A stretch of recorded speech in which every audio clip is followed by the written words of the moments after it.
Buenas tardes.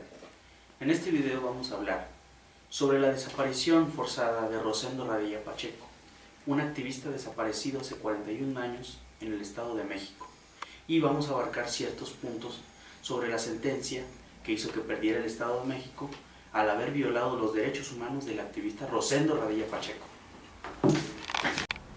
Buenas tardes.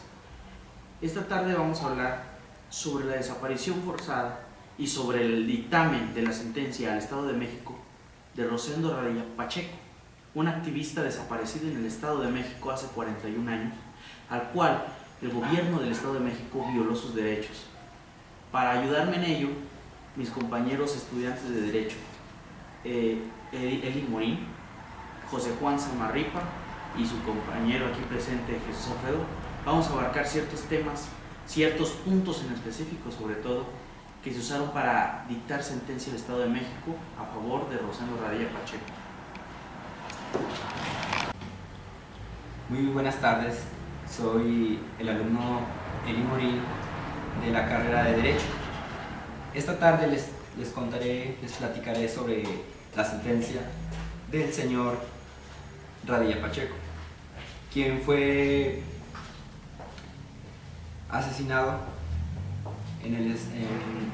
hallado en el Estado de México. La violación de sus derechos a la libertad e integridad de la persona Radilla Pacheco, así como los derechos de la integridad física y mental a las garantías judiciales.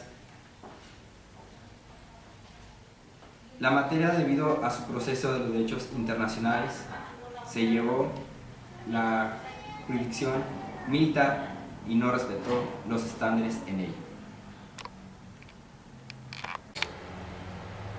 Buenas tardes, regresamos conmigo, el alumno Jesús Alfredo Cano. Por esta parte me tocó a mí explicarles acerca del control de convencionalidad y jurisprudencia. Aquí conmigo tengo una cierta parte de dicho tema que por el momento, en el momento les voy a leer y después les explicará acerca de qué trata. En este sentido, en el caso mexicano se presenta una situación peculiar, ya que hasta ahora, y derivado de una interpretación jurisprudencial, el control de constitucionalidad se ha ejercido de manera exclusiva por el Poder Judicial Federal, mediante los mecanismos de amparo, controversias y acciones de inconstitucionalidad. De manera expresa, a estos medios de control se adicionó el que realiza el Tribunal Electoral mediante forma constitucional el 1 de julio del 2008, en el sexto párrafo del artículo 99 de la Constitución Federal, otorgándole la facultad de no aplicar las leyes sobre las materias contrarias a la Constitución. Así, la determinación de si en México ha operado un sistema de control difuso de la constitucionalidad de las leyes en algún momento no ha dependido directamente de una disposición constitucional, claro, sino que durante un tiempo ha resultado de distintas construcciones jurisprudenciales. En conclusión de lo ya antes mencionado y leído, la aplicación de la ley sobre el caso de Rosendo Radilla Pacheco o sobre la desaparición del mismo ha tenido varias trabas a partir de la desaparición y de las iniciaciones de la investigación, pero con el pasar de los años y la evolución de nuestra Constitución se ha abierto, como quien dice, nuevos horizontes acerca de llegar a un punto final en la investigación y poder determinar quiénes fueron los culpables y si va a haber alguna sentencia sobre el Estado de México, que es el principal, a quien se le atribuye, la desaparición de dicho personaje activista. ¿Qué tal? Muy buenas tardes. Mi nombre es José Juan Rodríguez, estudiante de la Facultad de Derecho en la Universidad Potosina del Estado.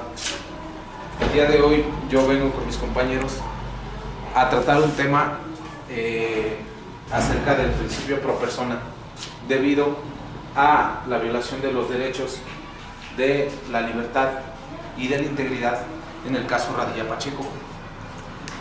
De momento les voy a mencionar que el principio pro persona habla que en los Estados Unidos mexicanos todo individuo gozará de las garantías que otorga esta Constitución, las cuales son ineludibles y no pueden restringirse ni suspenderse en ninguno de los casos, más, sin embargo, por las condiciones que ella misma nos establece.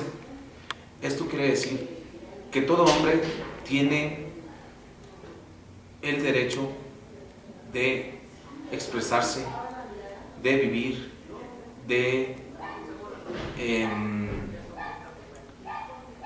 tener una vida plena, siempre y cuando no viole ninguna de las leyes que la Constitución nos establece.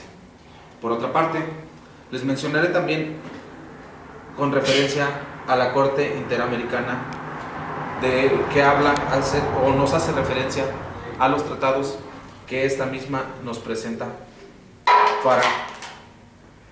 para la competencia contenciosa de la Corte Interamericana de los Derechos Humanos, que implica la existente obligación en los Estados Unidos mexicanos de cumplir con la decisión que el órgano jurisdiccional, toda vez que lo constituye un Estado, parte en la Convención Americana sobre Derechos Humanos, que él ha manifestado expresamente.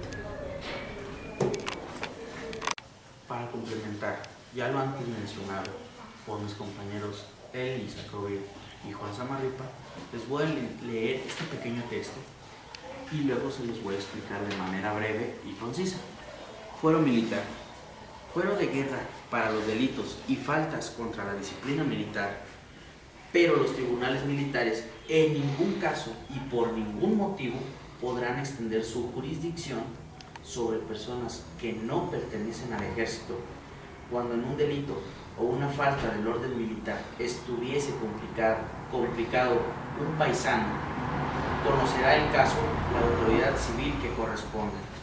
¿Qué es el fuero militar? El fuero militar únicamente es aplicable sobre personal del régimen militar, ya sea marinos o militares. En ningún caso el ejército podrá aplicar la ley sobre un ciudadano civil que no tenga nada que ver dentro de dicho régimen. Entonces, ¿cómo se le aplicará a ese civil las sanciones? Fácil, por medio de un juez civil o autoridades civiles competentes.